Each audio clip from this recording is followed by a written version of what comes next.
వక్రతుండ మహాకాయ సూర్యకోటి సమప్రభా నిర్విఘ్నం కురు మే దేవా సర్వకార్యేషు సర్వదా.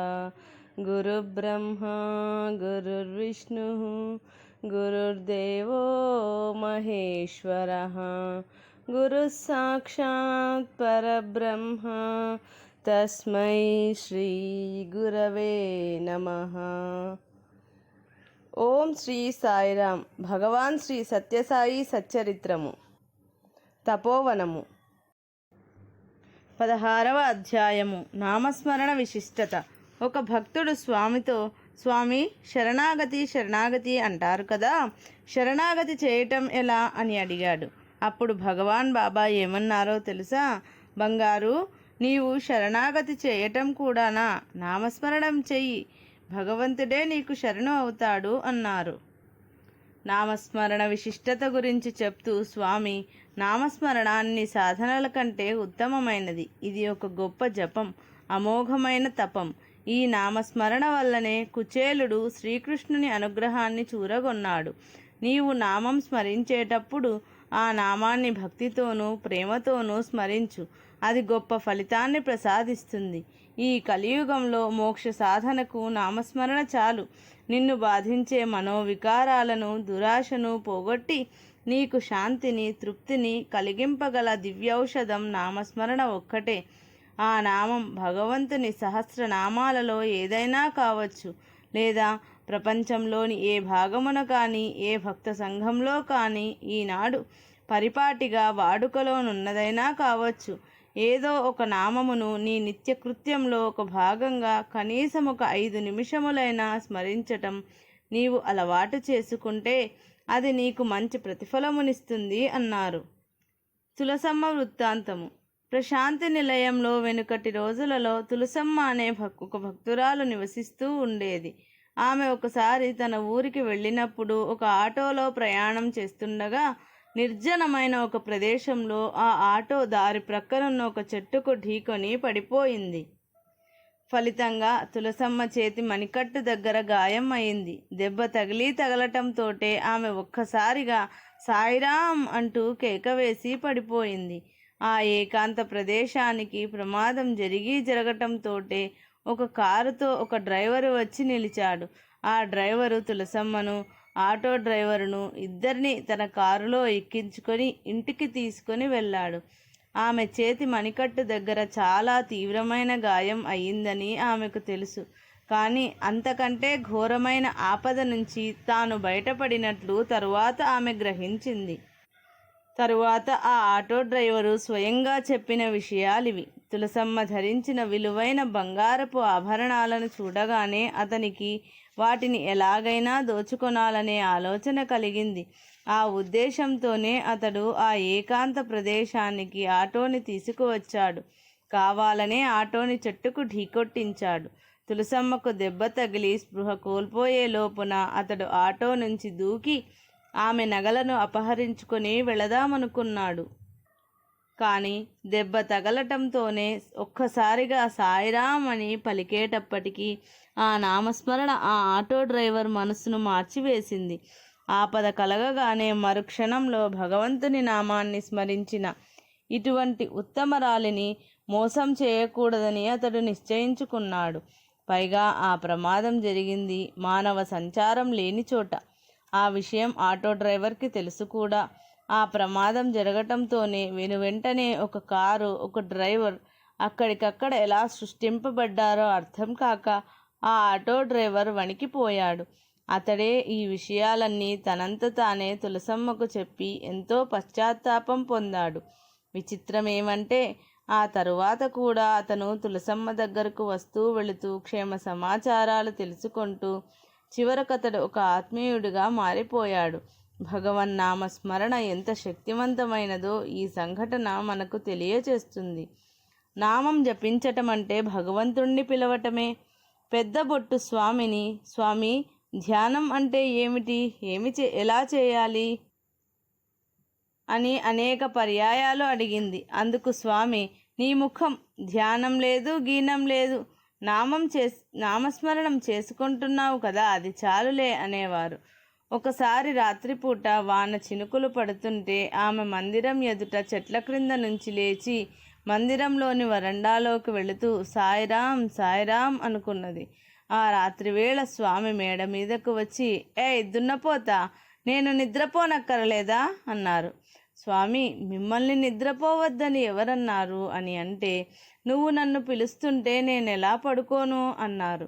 అలవాటుగా సాయిరాం అని జపం చేసుకుంటున్నాను, కానీ మిమ్మల్ని నేను పిలవలేదు స్వామి అన్నది పెద్దబొట్టు. ఆ జపం చేయటం అంటే ఏమిటి? నన్ను పిలవటమే. నామం చేయటం వేరు, భగవంతుణ్ణి పిలవటం వేరు కాదు అన్నారు సత్యసాయి భగవానుడు. నామస్మరణ అంటే భగవంతునికి ఫోను చేయటమే. కస్తూరి గారి పెద్ద కుమారుడు ప్రొఫెసర్ మూర్తి భూగర్భ శాస్త్రంలో పరిశోధనలు చేస్తూ వృత్తిరీత్యా ఒకసారి అస్సాంలో అడవులలో సంచరించవలసి వచ్చింది. అతడు ఆ విధంగా ఏకాంతంగా ఆ అరణ్యంలో ఉన్నప్పుడు ఒక ఎలుగుబంటి చూసి అతని వైపుకు రావటం మొదలుపెట్టింది. మూర్తి దాని అలికిడికి తల ఎత్తి చూసి ఇక పరుగు తీశాడు. ఆ ఎలుగుబంటి కూడా వెంబడిస్తూనే ఉంది. చివరకు మూర్తి అక్కడ బండరాళ్లలో పరుగెడుతూ పడిపోయి బాబా బాబా అని పిలువసాగాడు. కొన్ని క్షణాలలో అక్కడికి ఒక ట్రక్ వస్తే పరుగున వెళ్ళి ఆ ట్రక్ ఎక్కి ప్రాణాలు దక్కించుకున్నాడు. తరువాత కొన్ని నెలలకు ప్రశాంతి నిలయం వచ్చినప్పుడు స్వామి అతనితో, నీ ఫోన్ కాల్ నాకు అందింది, నేను ట్రక్ పంపించాను, నీకు అందింది కదా అని అడిగారు. మాయ కుక్క వంటిది. మాయకు యజమాని భగవంతుడు. మాయ భగవంతుని వాకిట ఉండే భయం గొలిపే కుక్క వంటిది. అది ఇతరులను తన యజమాని దగ్గరకు రానీయదు. నీవు ఆ యజమానిని, ఆ భగవంతుణ్ణి చేరదలుచుకుంటే రెండే మార్గములున్నాయి. ఒకటి, నీవు యజమాని రూపం ధరించు, అప్పుడది నిన్నేమీ చేయదు. దానికే సారూప్యమని పేరు. కానీ ఆ రూపములో ఏమాత్రమూ పొరపాటు కనిపించినప్పటికీ ఆ కుక్క నిన్ను వదిలిపెట్టదు. రెండవ మార్గము, నీవు యజమానిని పెద్దగా పిలువు. ఆ పిలుపు విని ఆయన వచ్చి నిన్ను ఆదరంతో ఇంట్లోకి వెంటబెట్టుకొని తీసుకొని వెళతాడు. దానికే సామీప్యమని పేరు. మాయ భగవంతుని పెంపుడు కుక్క కాబట్టి అది ఆయన చెప్పినట్లుగా వింటుంది. ఇతని జోలికి వెళ్ళకు అని ఆయన చెప్తే ఇక దానివల్ల మనకు భయం లేదు. భగవాన్ బాబా తాను భక్తునికి వశమయ్యే విధానాన్ని తనంత తానుగా ఎంత సరళంగా తెలియజేశారు. హృదయపూర్వకంగా ఆర్తితో పిలిచే ఈ రెండవ పద్ధతి ఎంత సులభమైన విధానం. అదే నామస్మరణము. దానివల్ల భగవంతుడు ప్రేమతో కదిలి వస్తాడనటం సాయి భక్తకోటికంతటికీ అనుభవంలో ఉన్న విషయమే కదా. నిరంతరం నామస్మరణ వల్ల ఆ నామం యొక్క రూపం కూడా పొందవచ్చునని భగవాన్ బాబా ప్రబోధము. నిరంతరం రామనామస్మరణ వల్ల భరతుడు రాముని వలనే కనిపించేవాడని, కృష్ణనామస్మరణ వల్ల ఉద్ధవుడు కృష్ణుని వలనే అనిపించేవాడని, క్రీస్తు నామస్మరణ వల్ల మోజెస్ క్రీస్తు వలనే తలపించేవాడని భగవాన్ బాబా అంటారు. భగవంతుణ్ణి ఆర్తితో పిలువు. నీవు భగవన్నామము స్మరించేటప్పుడు ఆ స్మరణలో భగవంతుని పట్ల ప్రేమను, ఆర్తిని నింపు. భగవంతుడు ఎప్పుడూ భక్తుని ప్రార్థన వెనుక ఉండే ఆవేదననే ముఖ్యంగా గమనిస్తాడు అంటూ సత్యసాయినాథుడు ఒక చక్కని ఉదాహరణం చెప్పారు. శంకరాచార్యులు పసివారుగా ఉన్నప్పుడు ఒకనాడు ఆయన తండ్రి గ్రామాంతరం వెళుతూ దేవికి పూజ చేయవలసిందని చెప్పి వెళ్ళాడు. ఆయన నిత్యం రాజరాజేశ్వరీ దేవి పూజ చేసేవాడు. ఆ దేవి వారికి ఇలవేల్పు. శంకరులు దేవిని అర్చించి పాలను నివేదన చేసి కూర్చున్నారు. తన తండ్రి నివేదించే పాలను దేవి త్రాగుతుంటుందని, అలాగే ఈనాడు కూడా ఆ దేవి తాను నివేదించిన పాలను త్రాగుతుందని ఆయన భావించారు. కానీ ఆ విధంగా జరగలేదు. కొంచెం సేపు చూసి, ఏమి తల్లి, పాలు స్వీకరింపవా, నన్ను అనుగ్రహింపవా అని కన్నీరు కారుస్తూ దీనంగా వేడుకున్నారు. ఆ పసి హృదయంలోని వేదనకు ఆ తల్లి మనస్సు ద్రవించింది. ఆమె వెంటనే సాక్షాత్కరించి ఆ గిన్నెలోని పాలు పూర్తిగా త్రాగివేసింది. దేవికి నివేదించగా మిగిలిన పాలను తన తండ్రి ఇంటిలోని వారందరికీ తీర్థంగా ఇవ్వటం శంకరులు ప్రతిరోజు చూస్తూనే ఉన్నారు. అలా ఇవ్వటానికి ఈనాడు పాలు మిగలలేదు. వారికి ఇవ్వవలసిన పాలు వారికి ఇవ్వకుండగా అన్నీ తానే త్రాగినట్లు భావించి తమ వారు తనను నిందిస్తారేమోనని భయం ఏర్పడింది శంకరుల వారికి. ఏమి చేయటానికి తోచక శంకరులు కుమిలి కుమిలి ఏడవసాగారు. శంకరుల సంకట స్థితికి దేవి మనసున మరలా కరుణ పొంగి పొరలి గిన్నెను పాలతో నింపింది. కానీ ఆమె ఆ పాలను అరచేతి నుంచి తీసిపోయలేదు. మాతృ ప్రేమతో స్థనం నుంచి గిన్నెలో పిండింది. శంకరుల వేదనతో కూడిన ప్రార్థన ఫలించింది. సరిగ్గా ఇటువంటి సంఘటనయే ఇటీవల ఒకటి జరిగింది. ఒక వ్యక్తి, అతడిప్పుడు మీ మధ్యనే ఉన్నాడు, ఒకనాడు స్వామి అని పెద్దగా కేక వేశాడు. ఆ కేకలోని వేదన, విశ్వాసము, నిరీక్షణ నాకు స్ఫురించాయి. అసలు విషయం ఏమిటంటే అతని భార్య చీరకు నిప్పంటుకున్నది. మంటలు రేగాయి. ఆ మహాపదలో మతి వికలమైనందువల్ల ఆమె నన్ను పిలవలేకపోయినది. నిస్సహాయ స్థితిలో అతడు నన్ను పిలిచాడు. వారున్న చోటు ఇక్కడికి 200 మైళ్ళు. ఆ పిలుపు వినబడటమే తడవుగా నేనచటికేగి ఆమెకు ఎక్కువ ప్రమాదము కలుగకముందే మంటలార్పి వచ్చాను. ఆ పిలుపులోని వేదనయే నన్నక్కడికి ఆకర్షించింది అన్నారు భగవాన్ బాబా. నీ కోసం నేను ఎదురు చూస్తూనే ఉంటాను. ఒక భక్తుడు దర్శనం సమయంలో ఎంతో ఆర్తితో ఉన్నాడు. సాయినాథుడు అతన్ని ఇంటర్వ్యూ గదిలోకి పిలిచారు. అతడు స్వామి ప్రేమ కోసం, స్వామి సంభాషణ కోసం, స్వామి దివ్య సన్నిధి కోసం తహతహలాడిపోతున్నాడు. స్వామి లోపలకు వచ్చి తలుపు వేసి వోల్టు పెడుతున్నారు. ఇంకా అతను ఉండబట్టలేక, స్వామి మీకోసం నేను 3 వారాల నుంచి ఎదురు చూస్తున్నాను. 3 వారాల నుంచి స్వామి అన్నాడు. అప్పుడు స్వామి వెనక్కు తిరిగి, బంగారు, నీకోసం నేను ఎన్ని వేల సంవత్సరాల నుంచి ఎదురు చూస్తున్నానో తెలుసా అన్నారు. ఆ మాటకు అతడు నిర్ఘాంతపోయాడు. తన కోసం భగవాన్ బాబా ఎదురు చూస్తున్నారా అని ఆశ్చర్యపోయి ఆ ప్రేమను భరించలేక అతడు ఒకటే ఏడవసాగాడు. అవును స్వామి మన కోసం ప్రతిక్షణం ఎదురు చూస్తూనే ఉన్నారు. ఎప్పుడు వస్తాడా అని.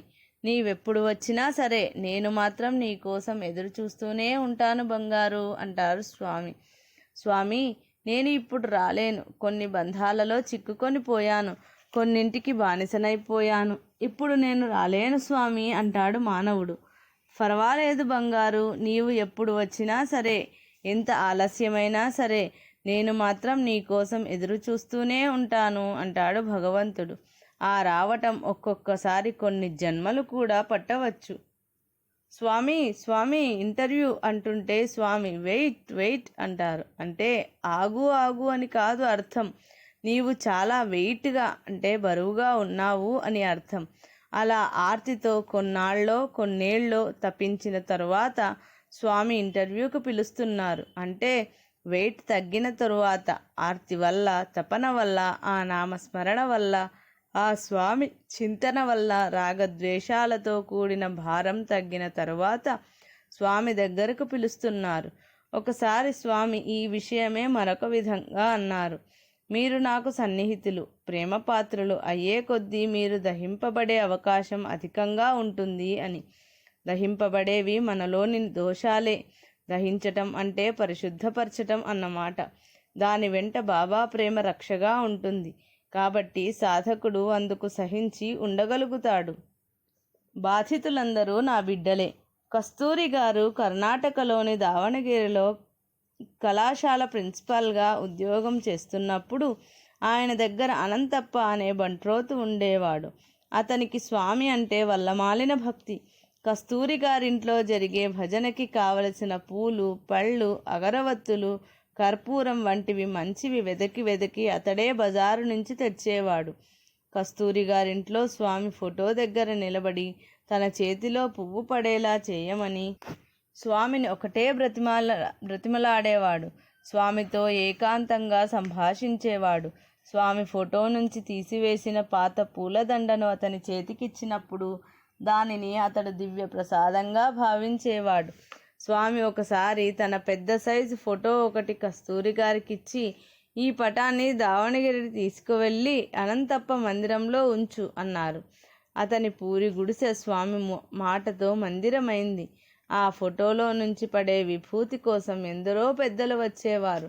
అతడు లంకలో విభీషణుని వంటివాడని స్వామి ఒకసారి అన్నారు కూడా. అనంతప్ప చిన్న కుమార్తె భర్త మైసూరు రైల్వేలో పనిచేసేవాడు. బెంగుళూరు నగరంలో ఒక మారుమూల ఇంట్లో వాళ్ళు ఉండేవారు. అతనికి భార్య మీద అనుమానం ఎక్కువ. ఈ అనుమానం వల్ల అతను ప్రతి క్షణము ఆమెను వేధిస్తూ ఉండేవాడు. ఆమెను ఇంట్లో బంధించి ఖైదీలా చూసేవాడు. అతన్ని ఎవరూ సరిదిద్దలేకపోయారు. చివరకు ఆమె ఈ బాధను భరించలేక భర్తతో తనని పుట్టపర్తి సాయిబాబా దగ్గరకు తీసుకొని వెళ్ళమని, బాబా మీతో నేను మీ పట్ల విశ్వాసం కలదానిని అని చెబితే నన్ను కాపురం చేయనివ్వండి, లేదా నేను నా జీవితాన్ని పుట్టపర్తిలో సమాప్తం చేసుకుంటాను అని చెప్పింది. అనంతప్ప, అతని భార్య, కూతురు, అల్లుడు అంతా కలిసి పుట్టపర్తి వచ్చారు. బాబా ఎంతో దయతో వారందరినీ ఇంటర్వ్యూ గదిలోకి పిలిచి అనంతప్ప అల్లుడితో, నీ భార్య చాలా ఉత్తమరాలు, సీత వలె పవిత్రమైనది, శివునికి పార్వతీదేవి వంటిది అని వివిధ విధాలుగా చెప్పారు. కానీ అతనికి ఆ మాటలు రుచించక ఇష్టం వచ్చినట్లు పెద్దగా అరవటం ప్రారంభించాడు. బాబా అతనిని బయటకు నెట్టివేసి తలుపులు వేసి అనంతప్పతో ఏమీ భయపడవద్దని, అతడు తప్పక మారుతాడని, వారిద్దరూ ఆనందంగా ఉంటారని ధైర్యం చెప్పారు. అనంతప్ప కుటుంబం అంతా తిరిగి ప్రయాణమయ్యారు. వారు పెనుగొండ చేరేటప్పటికి బాగా ప్రొద్దుపోయింది. వారు గుంతకల్ నుండి వచ్చే అర్ధరాత్రి రైలు కోసం స్టేషన్లోనే కూర్చున్నారు. అనంతప్ప అల్లుడు బాబాల మీద, సాధువుల మీద అవాకులు చవాకులు మాట్లాడసాగాడు. అతనిలో ఏమాత్రం పరివర్తనం రాలేదే అని అనంతప్ప కృంగిపోతున్నాడు. అర్ధరాత్రి సమయంలో వాళ్ళు ఎక్కవలసిన రైలు వచ్చింది. 3వ తరగతి పెట్టెలో భార్యని, అత్తగారిని, అనంతప్పని ఎక్కించి తాను మాత్రం మొదటి తరగతి పెట్టెలో ఎక్కాడు అనంతప్ప అల్లుడు. అతడు రైల్వే ఉద్యోగి కావటం వల్ల మొదటి తరగతి స్లీపర్లో ఎక్కటానికి గార్డు అనుమతించాడు. సుమారుగా రాత్రి 1 గంటకు రైలు తొండిబావి స్టేషన్ దగ్గర ఆగింది. అప్పుడు మొదటి తరగతి పెట్టెలో ఎక్కిన అనంతప్ప అల్లుడు అయ్యో అయ్యో అని పెద్దగా అరుస్తున్నాడు, గట్టిగా మూలుగుతున్నాడు. ఆ శబ్దాలు విని గార్డు తన పెట్టె దిగి ఈ పెట్టెలోకి వచ్చారు. అక్కడున్న రైల్వే సిబ్బంది కూడా లోపలికి వచ్చారు. ఏమి జరిగింది, ఏమిటి అని అందరూ ప్రశ్నిస్తున్నారు. అతడు చెంపలు చేత్తో రుద్దుకుంటున్నాడు. భయంతో అటు ఇటు చూస్తున్నారు. ఈ పెట్టెలోకి ఎవరు ఎక్కారు, నిన్ను చెంపలు వాచిపోయేలా కొట్టిందెవరు, ఏమి జరిగింది అని గార్డు అడిగాడు. అప్పుడు తను మూలుగుతూ ఏడుస్తూ రైలు దిగి స్టేషన్ మాస్టర్ గదిలోకి వచ్చి కూర్చుని చెప్పసాగాడు. తొండిబావి స్టేషన్ ఇంకా 6 మైళ్ళ దూరం ఉండగానే ఆ కంపార్ట్మెంట్లో ఒక్కసారిగా దీపాలు వెలిగాయి. వెంటనే నేను పక్క మీద నుంచి లేచి కూర్చున్నాను. ఇంతలో ఆ ప్రదేశం అంతా ఎర్రని కాంతితో నిండిపోయి అంతా బాబా ఆక్రమించినట్లుగా కనిపించారు. ఇక అక్కడ నుంచి బాబా నా చెంపల మీద వాయించటం మొదలుపెట్టారు. అన్ని వైపులా బాబాయే నిండిపోయి ఉన్నారు. అన్ని వైపుల నుంచి ఆ దెబ్బలు తగులుతూనే ఉన్నాయి. ఆ అమ్మాయి అమాయకురాలు అని చెప్తే నీవు నమ్మవా? ఆమెను కొట్టడం మానవా? ఆమె నా బిడ్డ. ఆమె కాదు, బాధితులందరూ నా బిడ్డలే. నా మాట వింటావా అంటూ చెంపలు పగలగొట్టసాగారు బాబా. రైలు ఈ స్టేషన్ సమీపిస్తుండగా బాబా మాయమయ్యారు. ఎర్రని కాంతి మాయమైంది. మళ్ళీ మామూలుగా తెల్లని కాంతి నిండి ఉంది అని చెప్పాడు. అంతే. ఆ సన్నివేశం తర్వాత వారి జీవితమే మారిపోయింది. వారిద్దరూ ఎంతో అన్యోన్యంగా ప్రేమగా జీవించసాగారు. కొన్ని నెలల తరువాత భగవాన్ బాబా ఒకనాడు భక్తులతో సంభాషిస్తూ షిరిడీ బాబా కోపంగా ఉండేవారని, ఈ అవతారం ప్రేమావతారం అని అన్నారు. అప్పుడు కస్తూరి గారు మెల్లగా, స్వామి, మీరు ఈ అవతారంలో ఎవరిని కొట్టలేదా అని అడిగారు. నేనిప్పుడు ప్రేమమూర్తిని అన్నారు బాబా. మీరు ఈ అవతారంలో ఎవరిని కొట్టలేదా స్వామి అని మరలా అడిగారు కస్తూరి గారు. స్వామి, నువ్వనేది అనంతప్ప అల్లుడి గురించేనా? అదంతా అతనిపై ప్రేమతో చేసిందే అన్నారు. పాపం, ఆ వెర్రిపిల్లపై ప్రేమ జల్లు కురిసింది అని కస్తూరి గారు అంటే, ఆ అల్లుడి మీద కూడా అన్నారు కరుణాంతరంగుడైన బాబా. మేక మనస్సు. ఒక రాజు గ్రామస్తులను పిలిచి తలా ఒక మేకనిచ్చి బాగా పెంచండి అని చెప్పాడట.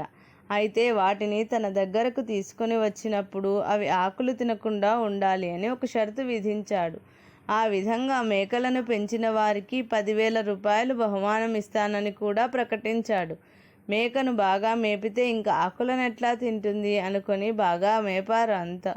ఒక అమ్మాయి మాత్రం తన మేక ముందర ఆకులు పెట్టి అది మేయబోయేసరికి దాని మూతిపైన కొట్టేది.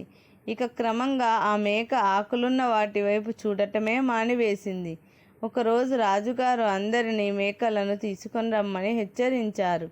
అందరి మేకలు ఆకులను చూడగానే తింటున్నాయి. ఒక మేక మాత్రం అటువైపు చూడకుండా తన యజమాని చేతిలో కర్రను మాత్రమే చూస్తున్నది.